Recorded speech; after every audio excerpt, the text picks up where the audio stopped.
Assalamualaikum warahmatullahi wabarakatuh. Nama saya Widi Rahayu.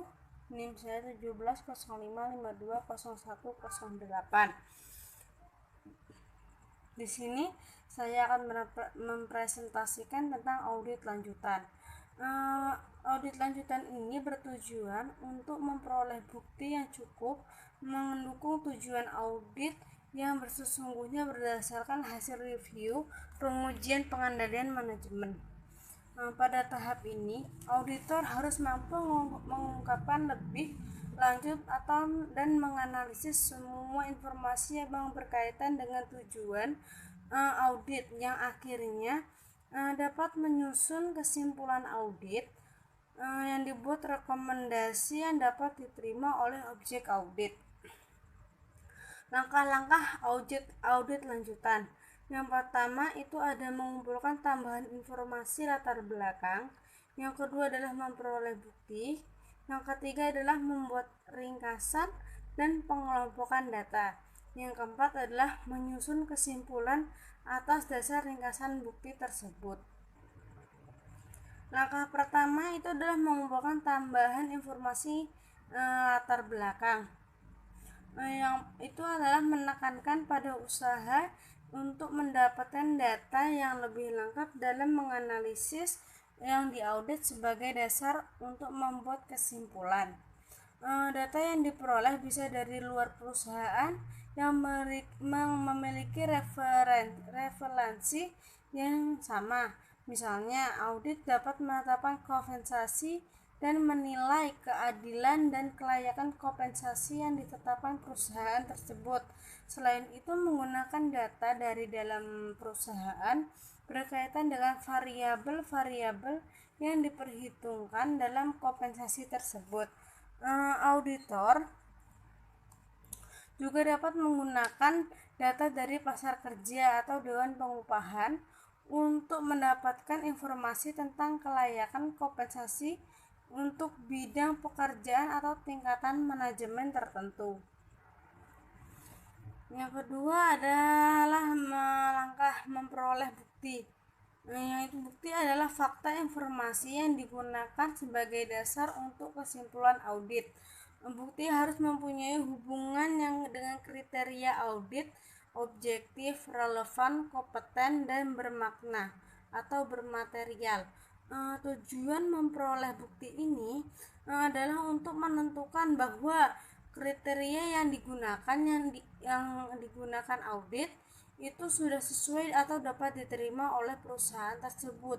Yang kedua, terdapat pelaksanaan atau yang menyimpang yang kurang menguntungkan bagi kegiatan yang diaudit.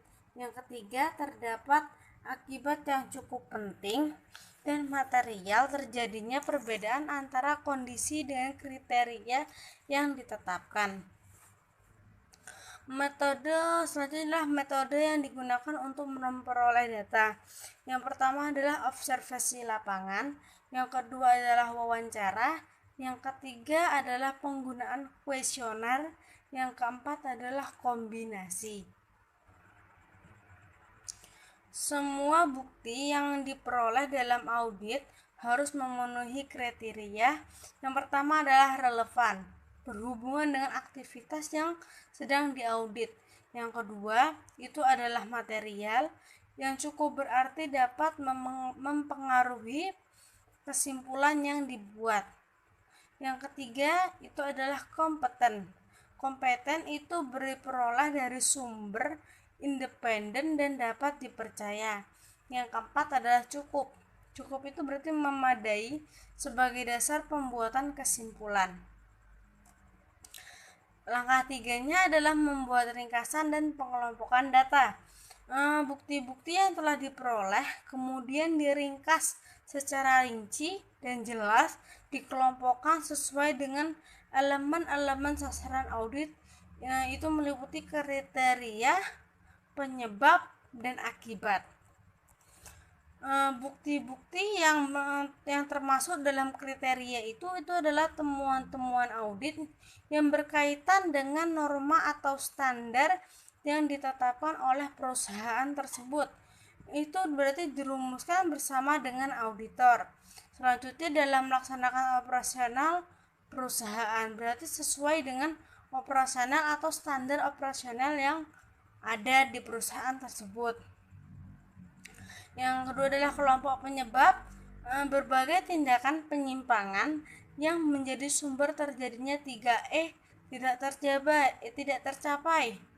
Ada juga penyebab positif yang mampu tercapainya 3E tersebut. Yang terakhir adalah kelompok akibat. Bukti-bukti ini biasanya ditemukan terlebih dahulu. Bukti-bukti ini adalah hasil pengukuran antara penyebab yang terjadi dengan kriteria yang berhubungan dan penyebab tersebut, maka diperoleh dampak akibat yang ditimbulkannya. Yang terakhir adalah langkah 4 ya, menyusun kesimpulan atau pemantapan hasil temuan yang diaudit atas dasar ringkasan bukti yang diperoleh. Pengembangan temuan itu adalah pengumpulan dan sintetis informasi terkhusus yang bersangkutan dengan aktivitas yang diaudit, dievaluasi, dan dapat dianalisis karena diperkirakan akan menjadi perhatian yang berguna bagi pengguna laporan tersebut. Nah, selanjutnya adalah dengan pengembangan temuan ini, maka akan diketahui secara lebih jelas tentang adanya penyimpangan yang terjadi, penyebab terjadinya penyimpangan, dan akibat yang ditimbulkan oleh penyimpangan tersebut, serta rekomendasi yang diberikan untuk memperbaiki penyimpangan tersebut. Yang perlu diperhatikan dalam pengembangan penemuan itu ada beberapa. Yang pertama adalah pertimbangan harus ditekankan pada situasi atau kondisi pada saat program atau aktivitas tersebut berlangsung, bukan pada saat diaudit. Yang kedua, pertimbangan atas kompleksitas dan besarnya daya yang terjadi dalam aktivitas audit. Yang ketiga adalah auditor harus dengan jujur dan objektif berdasarkan hasil temuan atau pertimbangan profesionalis melakukan analisis terhadap temuan-temuan yang diperoleh pada saat audit yang untuk menghindari pengungkapan kelemahan-kelemahan yang terjadi secara tidak logis. Selanjutnya adalah pengembangan temuan hasil audit harus dilakukan secara luas dan teliti sehingga bisa menjadi dasar bagi pembuatan kesimpulan dan rekomendasi secara jelas dan tepat kepada pihak yang diaudit itu. Selanjutnya, jika auditor menemukan kelemahannya, maka auditor harus segera mungkin menyusun rencana pengembangan aspek audit yang berhubungan dengan masalah tersebut. Langkah pengembangan temuan itu misalnya tidak mengenali batas-batas wewenang dan tanggung jawab pejabat terlibat dalam program audit. Yang kedua adalah memahami sesama sebab-sebab terjadinya kelemahan pada program atau aktivitas yang diaudit itu. Yang ketiga adalah tentukan apakah kelemahan tersebut merupakan kelemahan berdiri sendiri atau tersebar luas berbagai program atau aktivitas lain. Yang keempat adalah menentukan akibat atau arti penting dari kelemahan tersebut. Yang kelima, menentukan rekomendasi atau saran-saran perbaikan. Perkembangan temuan yang telah direncanakan perlu dilakukan perluasan atau pengurangan terhadap ruang lingkup yang diaudit. Pengembangan temuan harus dilakukan dengan selama terus-menerus atau temuan tersebut diyakini mendapat memberikan informasi yang mendukung keakuratan kesimpulan audit. Tetapi jika temuan yang diperoleh tersebut tidak penting dan hanya memperoleh sedikit informasi, maka audit terhadapnya harus dihentikan Karena perubahan yang lain mungkin terjadi dalam pengembangan. Temuan adalah penyangkutan perlunya pengembangan informasi pada semua lokasi yang dipilih pada saat perencanaan audit. Jika hal itu terjadi, maka auditor harus dengan segera menyampaikan hal ini kepada pihak yang diaudit. Yang tahap keempat adalah pelaporan. Pelaporan ini bagian akhir dari proses audit manajemen. Ada dua cara penyajian audit manajemen. Yang pertama adalah penyajian mengikuti arus informasi yang diperoleh secara tahapan-tahapan audit. Yang kedua adalah penyajian yang mengikuti arus informasi menitik beratkan penyajian kepada kepentingan para pengguna laporan hasil audit. Terus di situ pelaporan itu berarti kita harus melaporkan di kertas kerja audit atau KAA singkatannya. KAA itu berarti ada catatan yang dibuat dan data-data yang dikumpulkan secara sistematis pada saat melaksanakan audit. Untuk memberikan gambaran-gambaran ini secara lengkap, proses audit KAA harus mencerminkan langkah-langkah kerja audit yang ditempuh. Pengujian yang dilakukan, informasi diperoleh, kesimpulan hasil audit. Manfaat dari kertas kerja audit ini ada beberapa. Yang pertama adalah merupakan hasil penyusunan laporan hasil audit. Yang kedua adalah merupakan alat bagi atasan untuk mereview dan mengawasi pekerjaan para pelaksana audit. Yang ketiga, merupakan alat pembuktian dari laporan hasil audit. Yang keempat, menyajikan data untuk referensi, dan selanjutnya merupakan salah satu pedoman untuk tugas audit berikutnya. Selanjutnya, cara penyusunan kertas kerja audit tersebut harus memenuhi syarat. Yang salah satunya nih lengkap. Selanjutnya adalah bebas dari kesalahan. Yang ketiga, didasarkan pada fakta dan argumentasi yang rasional. Yang keempat adalah sistematis, bersih, dan mudah dipahami dan diatur dengan rapi. Yang kelima adalah membuat hasil-hasil yang relevan dengan audit. Selanjutnya, mempunyai tujuan yang jelas. Yang ketujuh adalah sedapat mungkin hindari pekerjaan menyalin ulang. Selanjutnya adalah dalam melaksanakan kertas kerja audit harus mencantumkan kesimpulan hasil audit sebelumnya dan komentar atau catatan review. Bentuk kertas kerja audit manajemen menekankan terhadap bagaimana menyiapkan temuan-temuan hasil audit yang digunakan dalam penyusunan laporan audit. Secara rinci, bentuk kertas kerja audit manajemen sebagai berikut. Misalnya nih, pada sampul kertas kerja audit harus ditulis nih, kertas kerja audit, tulisan caps lock besar. Kemudian di bawahnya ditulis ada nama objek audit, bawahnya lagi program kertas kerja audit, yang bawahnya periode audit. Nah, nama objek tersebut nama objek audit itu ditulis dengan tulis nama perusahaan atau unit yang diaudit. Yang kedua adalah program kertas audit, ini diisi dengan titik 2, tulis program atau aktivitas yang diaudit. Yang ketiga adalah periode audit, maka diisi dengan periode audit itu. Pada periode berapa audit itu dilakukan dalam perusahaan tersebut. Selanjutnya adalah halaman pertama kertas kerja audit harus berisi daftar isi dari kertas kerja tersebut.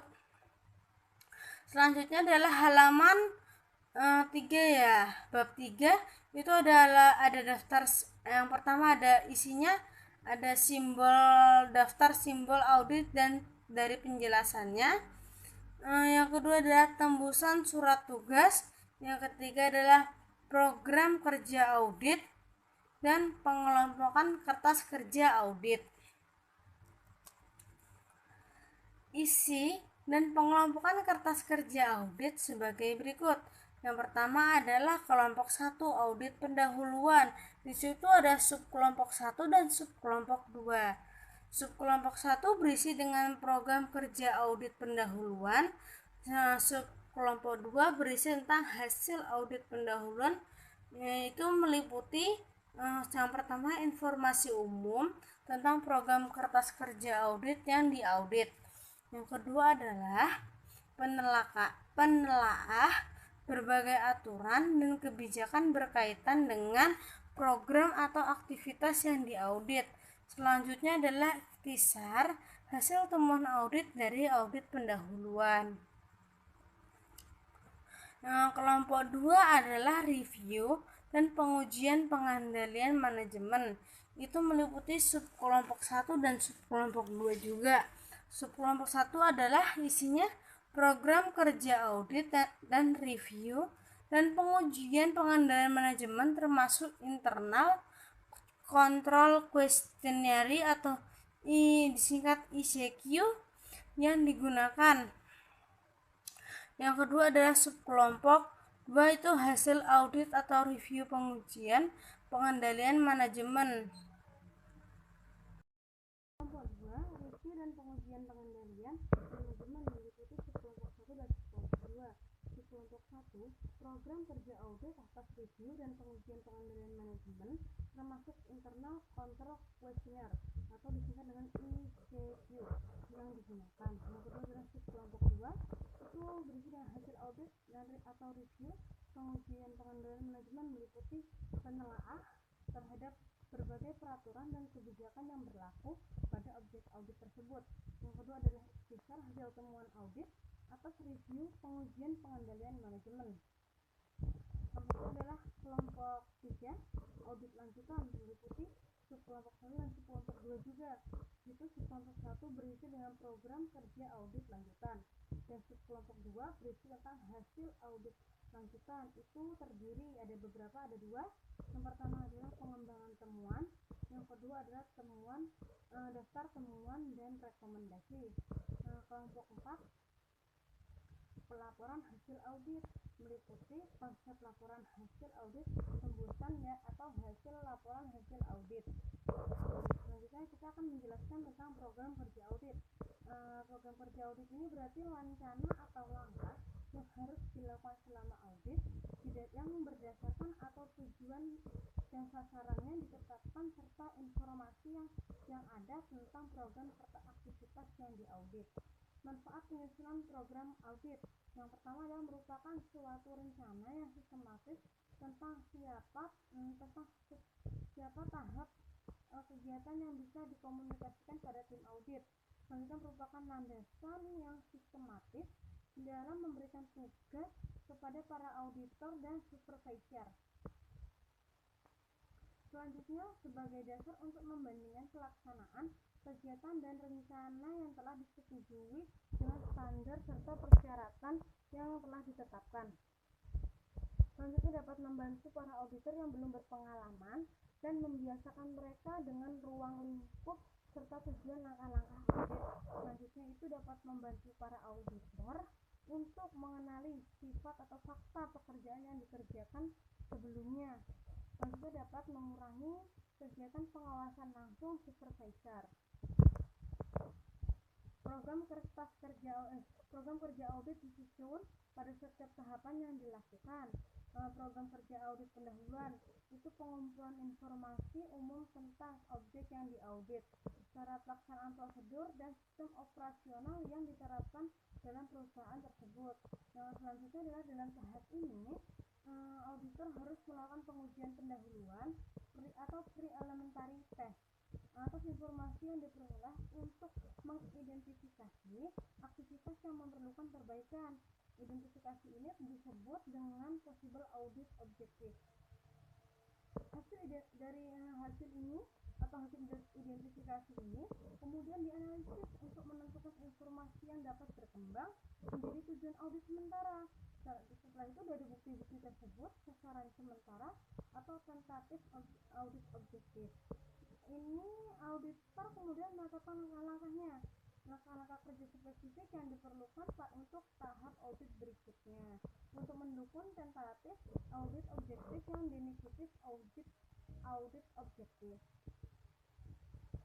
Program kerja audit pendahuluan atas review dan pengendalian manajemen itu berarti membuat langkah-langkah audit yang bertujuan untuk menemukan bagian-bagian yang mengandung kelemahan pada sistem pengendalian manajemen atau SPM nih singkatannya yang diterapkan audit.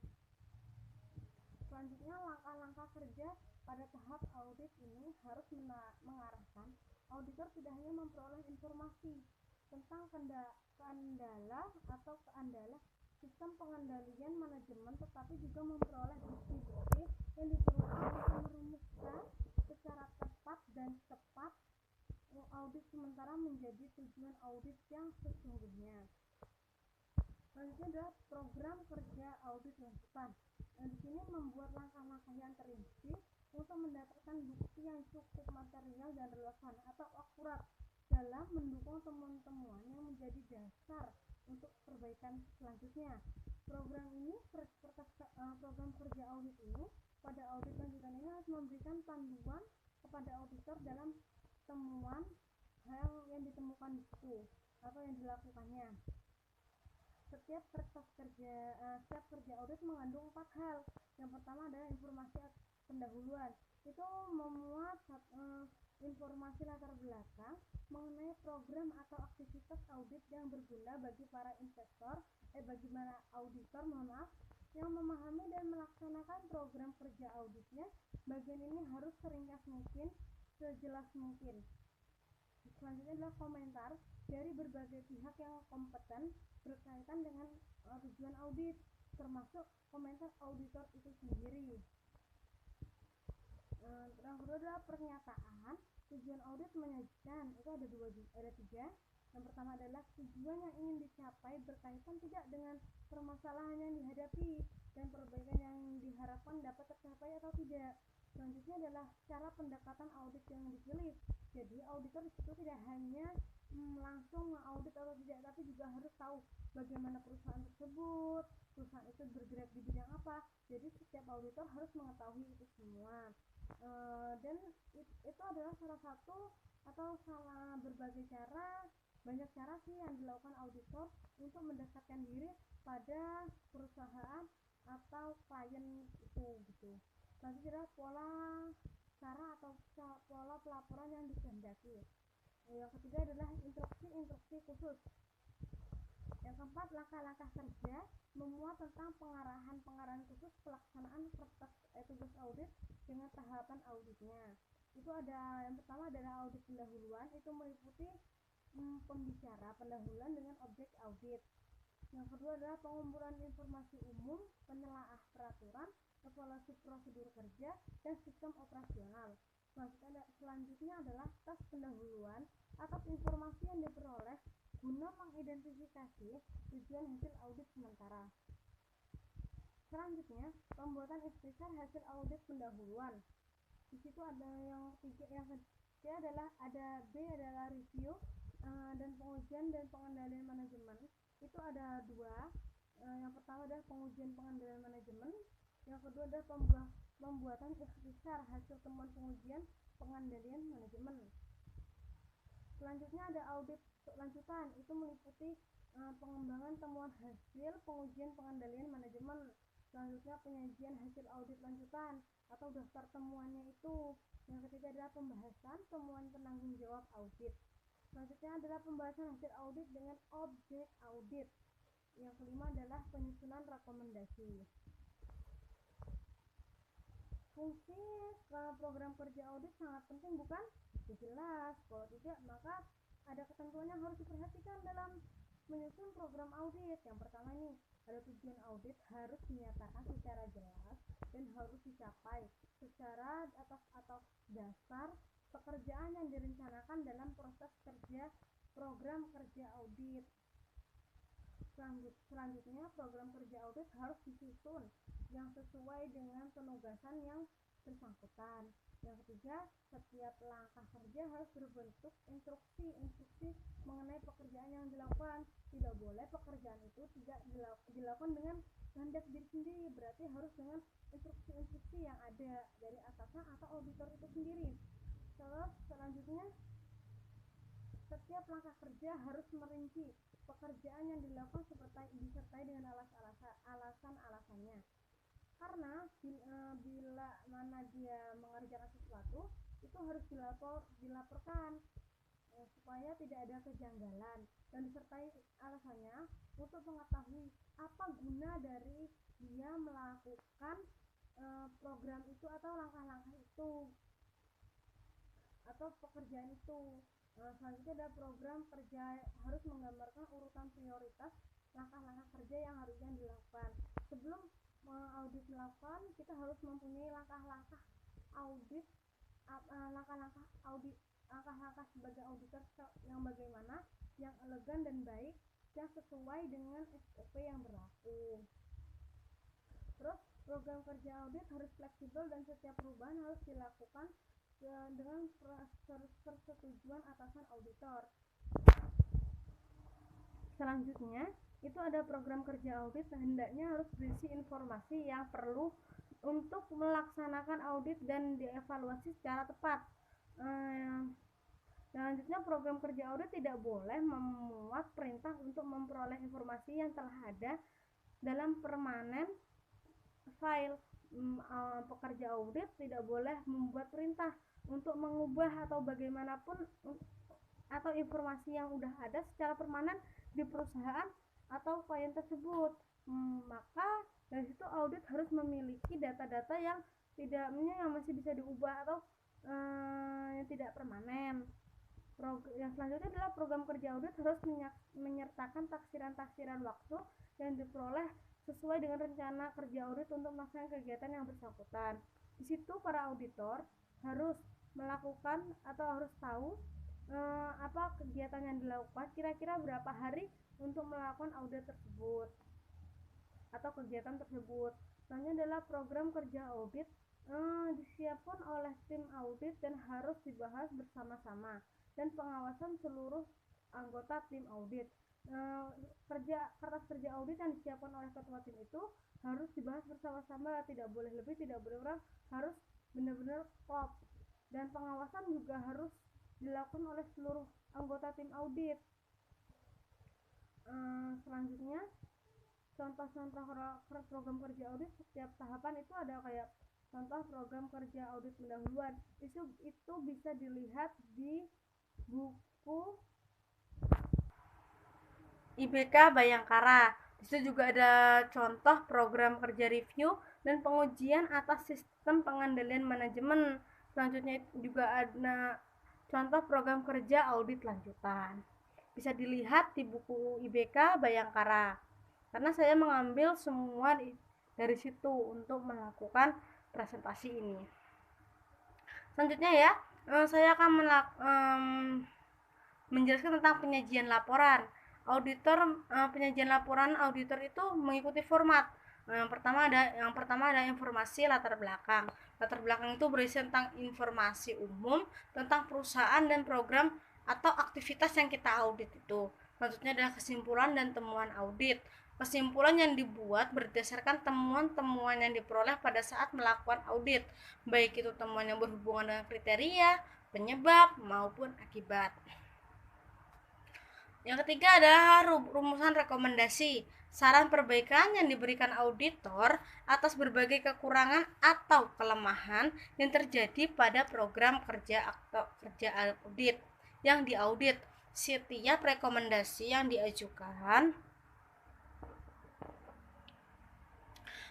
oleh auditor harus dilengkapi dengan analisis yang menyangkut adanya peningkatan 3E yang akan dicapai pada masa akan datang, berbagai kemungkinan kerugian yang terjadi pada perusahaan jika rekomendasi tersebut tidak dilaksanakan. Yang keempat ada ruang lingkup audit. itu menunjukkan berbagai aspek dan program aktivitas yang diaudit dan menunjukkan periode waktu dari program atau aktivitas yang diaudit oleh auditor. Pada bagian ini harus juga disajikan seberapa mendalam audit itu melakukan. Jadi audit itu harus tahu sampai mana program audit itu atau periode waktunya diaudit, terus pada banyak terus audit harus tahu bagaimana cara kerjanya secara mendalam, bagaimana kriterianya dan bagaimana cara melakukan kerja audit itu. Dan itulah tahap-tahap dalam audit manajemen. Di sini apakah sudah jelas atau kurang paham? Bila mana kurang paham atau belum lengkap, ya mohon maaf bila tidak ada contohnya. Ya, jadi bisa langsung aja nih ambil buku di IBK Bayangkara, contoh dari laporan audit manajemen. Itu saya memang mengutipnya dari IBK Bayangkara, bisa dibuka. Selanjutnya, bila mana udah benar-benar paham atau belum audit manajemen, yang tentang audit manajemen ya terutama ya, pertemuan kali ini saya akhiri sampai di sini. Sampai jumpa dan terima kasih. Selamat malam. Assalamualaikum warahmatullahi wabarakatuh. Terima kasih ya atas presentasi malam ini tentang audit lanjutan. Mohon maaf bila ada banyak kurang atau salahnya. Terima kasih. Selamat malam.